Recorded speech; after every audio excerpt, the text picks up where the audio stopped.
In this video, I give you my rundown of the top 4 biggest retro toys playsets ever.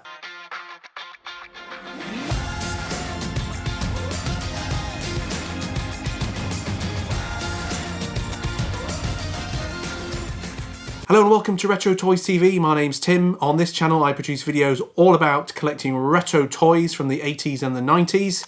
So if you're new here, please consider subscribing.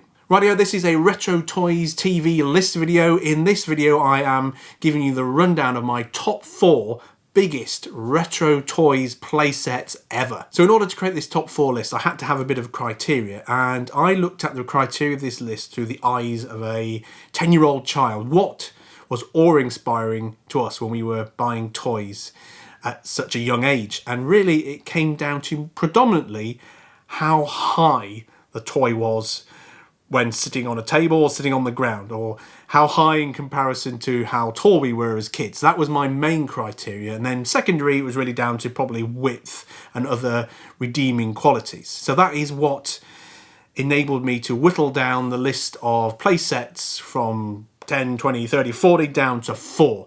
And here are my top 4. Coming in at number 4 is the GI Joe / Action Force Mobile Command Center. Quick summary of this playset: it was released in 1987. It came with the one action figure steamroller and could quite happily store a whole host of other GI Joe action figures. It had room at its base for vehicles. In the promotional pictures it was Sergeant Slaughter's vehicle, but it could quite easily house other standard Action Force vehicles due to its actual size and capacity. There were a number of other toys that could have filled the number 4 spot. The Technodrome and Technodrome, get them confused, were very good contenders for the number 4 spot, but the reason I picked the Mobile Command Center is number 4 is because number 1, it meets the criteria of height. The height of the Mobile Command Center was 14 inches or 35 centimeters tall. Now the other reason why this trumped the Technodrome and Technodrome from making it into the list was I actually saw this in real life when I was a kid. Yes, I didn't have one myself, but my friend had one of these and it was a monster. Now, I have seen them since for sale in the UK, but when you're a kid and you're looking at the size of this GI Joe Command Center, it was awe-inspiring, and that is the reason why this reaches number 4 on this list.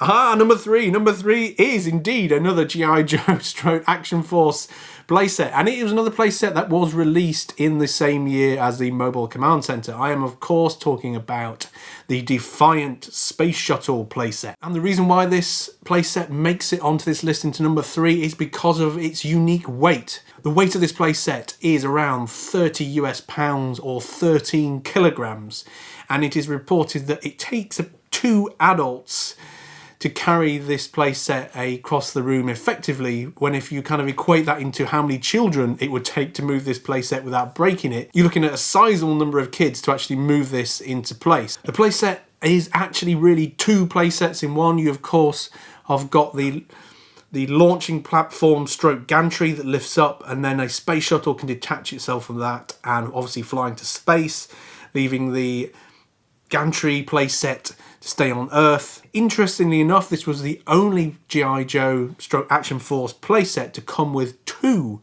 action figures rather than the usual 1. The Space Shuttle Defiant playset was available in the UK. I vaguely remember seeing some advertisements for it. I've never seen it in the flesh in the UK, certainly not when I was a kid. They're not one I've normally seen at toy shows either.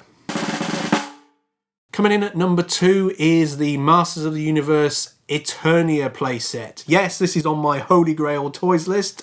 Video link is up there should you want to watch that after this one. This playset consists of 3 towers connected to the main tower with a working monorail.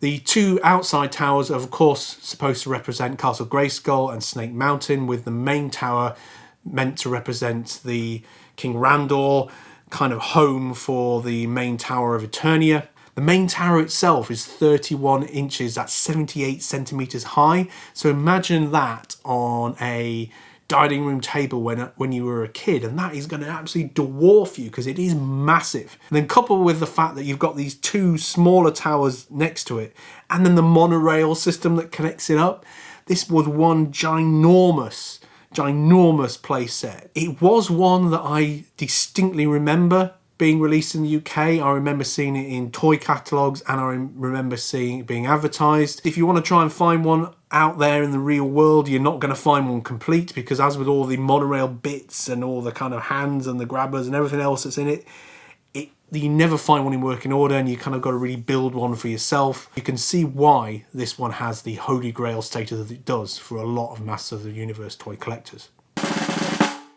This is yet another GI Joe Action Force playset, and it is the mother of all GI Joe Action Force playsets.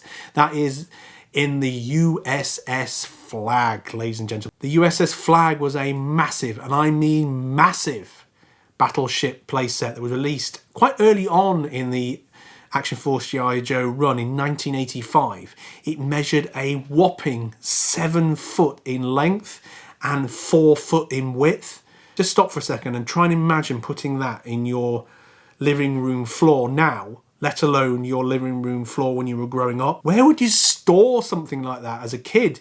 My bedroom was tiny when I was that age. Where could I have put a USS Flag anywhere in my house? It was in a tiny house. I've no idea where kids who actually got this actually put it. And now with my parent hat on, my parent brain, just imagining buying that and actually trying to put it anywhere, it would drive me mad. It was so big that you could put, now everyone's corrected me from my Holy Grail video, it's not an F-15, it's an F-14 Tomcat plane on its deck. It was that big. And to be honest, you could put your entire collection of GI Joes in this thing. It was just absolutely huge, and a quite worthy playset to be put at number 1 on this list.